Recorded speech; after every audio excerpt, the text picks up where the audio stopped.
Hey everybody, what is going on today? Welcome to the channel. Today we've got a video going over when you know it's time to change out a card on your squad. What stats do you go by? When's it time to pull the plug and move him to the bench or maybe off the squad altogether? So y'all do me a favor, as always, make sure to smash that like button. Subscribe to the channel, man. Subscribe. You guys make sure you're subscribed for the Wander Franco giveaway on Sunday, August 8th. We'll be doing it live here on Subscriber Game Sunday. And going live today on the channel officially, we have the members section. All right, step into the batter's box. You can click the join button below. It's on that side over there though, and you can become a member of the channel. You'll get access to emotes to use in comments and chat, as well as loyalty badges for the channel, as well as the time that you're subscribed and a member of it, as well as some other perks that you'll see down below too. So, but let's go and get right to the video. But first, make sure to check out the sponsor on today's video, ahmlb.com, where you guys can get cheap stubs to finish those collections off and get those awesome cards for your squad.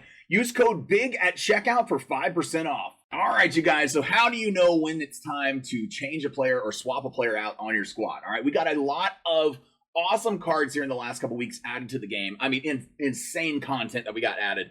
And what do you do with it all? What do you do with it all? I mean, I was sitting here trying to figure it out myself and going in circles going, man, I've got players that I like, but players that I want to try. And, you know, you gotta give them all a try. All right, but if you find one that you're like, man, I really like that one, but he's in a position that I like the other guy, I don't know if I should swap him. All right, let me give you a couple of options of how you can approach this.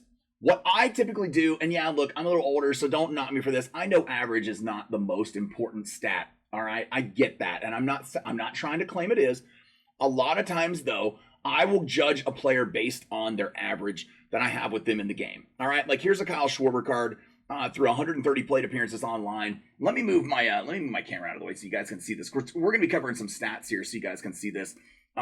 Look, you got 130 plate appearances. I got 48 hits. Most of them are extra base hits. He's batting 397. That's great, man. He's getting on base quite a bit. So you can also look at your on base percentage as well, which is going to be right next to it, a .408. That's great. A lot of people will judge it here by OPS down here on the far left column, third one down. The OPS is great. I'd say anything about over a 1. Well, over a 1's good, but over a 1.2, 1.3, you're looking pretty decent here for a card in the game. At least that's where I'm looking at them for. You guys might have numbers a little bit higher, a little bit different, little higher expectations sometimes than I might for them. But that's numbers that I look for on them. And some might have a little lower expectations, and that's fine too.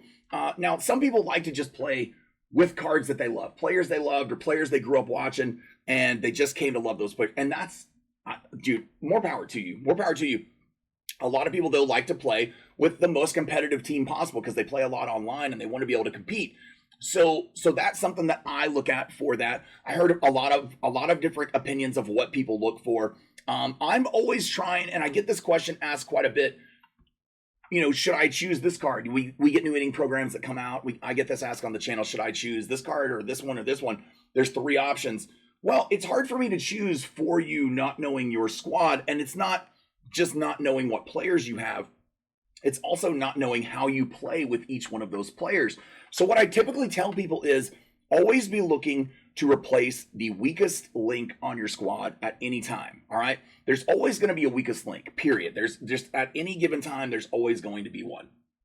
I would recommend that that's what you do. You know, right now, my weakest link on my squad, man, it's kind of crazy, but at the moment, it's my creative player, and I might have to replace him. And the reason I only still have him on here is because it's me. I like playing with myself on the squad with all these guys. It's kind of fun. You know, I know it's not realistic. It's, you know, but it is what it is. It's we're playing with players from the last 150 years, so realism's kind of thrown out the window a little bit. You know what I'm saying? But I just like it. But he might have to take a seat pretty quick because we've got some awesome cards out, and there's so many great cards to use in the game. But that's not something to do. Always be thinking of how you can replace the weakest link on your card or on your team. And if you kind of keep doing that, that'll be a good way to move forward and advance your squad. Because if you're always replacing the weakest one, your team's only going to get stronger, all right?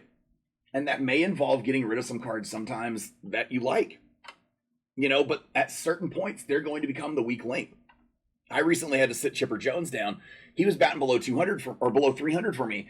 And for some reason, I just don't hit well with him. I've got him right here on the bench. He's still here, but 286, only 23 homers, you know, in in 454 at bats. And I know a lot of people judge it by home runs, by how many home runs they hit with them. And I do that too a little bit. I think that's actually completely acceptable and a reason to kind of judge them for that as well, because that's what the game is based on. This game, and it's a lot home run derby based. We know that, all right. It's not so much situational based.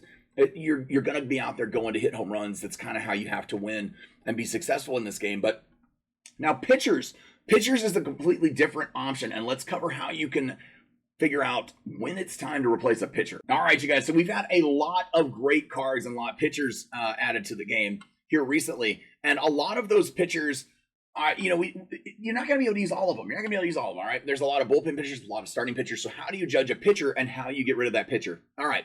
Now, again, like I said with average, I know ERA is not always the most important stat when it comes to a pitcher, but your runs you're giving up per game in this game kind of freaking matter. All right. So you kind of want the guys that are giving up the least amount of runs for you. And guys like these new guys that have come out, they're doing great. You know, an under 2, an under 3 ERA. For some people, an under 4 ERA is going to be great.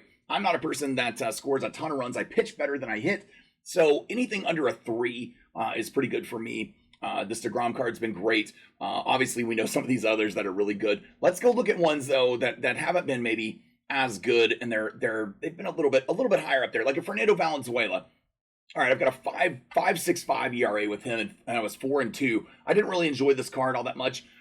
He just didn't seem to throw. He just got hit, man. He hung everything. It seemed like a lot of times you'll get pitchers that will hang pitches over the plate. I don't know why, but for whatever reason it is, I find that pitchers that have a higher hits per 9 than K per 9 are pitchers I'm good with. If they have a higher K per 9 than hits per 9, I'm horrible with them. I don't know what that is. That's just a just me thing, probably. If there's anybody else out there, let me know. So I know it's not just me, because that would be nice to know. But you find pitchers along the way. We've got so many great options. I mean, look at how many diamonds that you could have, and most of these are free just to be able to earn. I've got pages of diamonds, and we got 6.5 pages almost of diamond cards right here to choose from. So there's lots of them to be able to choose from. If you don't like one, swap them out and try another one. Try to carry some pitchers that you feel comfortable with. It doesn't matter who else everybody else is using. It only matters who you're comfortable with and who you're good with. So ERA is the biggest one for me. That's what I like to base it on for pitchers, at least. I think that is a good basis for the majority of them.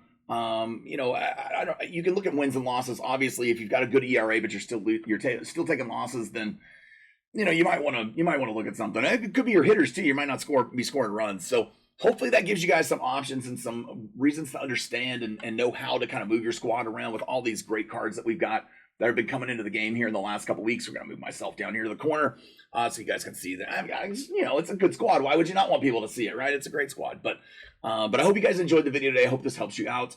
You guys do me a favor. As always, make sure to smash that like button. Subscribe to the channel, man. Subscribe. And we'll catch you guys on the next one. Thanks. Peace.